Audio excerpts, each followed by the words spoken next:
for the work he has done for us. We were held some 6 days ago, and put in a place where we did not even know where we were. But by the prayer of the living God, in those places we were going, when we were wrapped our heads, we did not know where we are going or understand what we were being done. We pray that we have undergone all that and we have succeeded. Now that we have come to this court and we have been released, we pray that we continue having peace in this republic, and that we are going to talk to each other to make sure that we live in peace.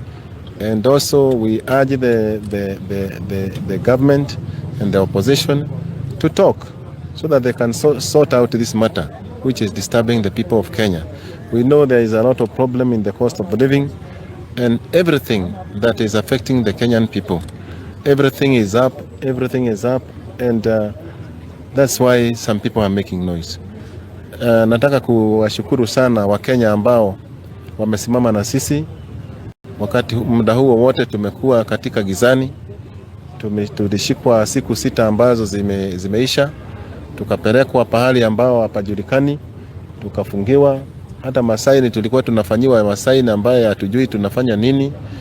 Tukawekelewa mavitu ambazo hatujui zimetoka wapi. Lakini Mungu ni mwema.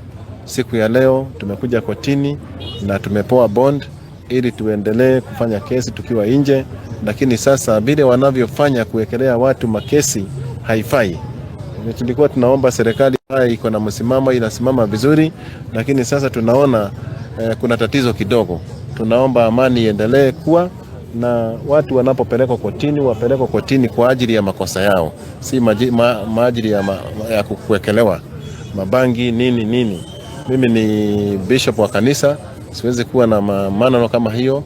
Ninashukuru watu wote na Wakenya kwa kusimama na sisi kwa huu wakati mgumu. Si ni hivyo tu? Ni hivyo tu ya.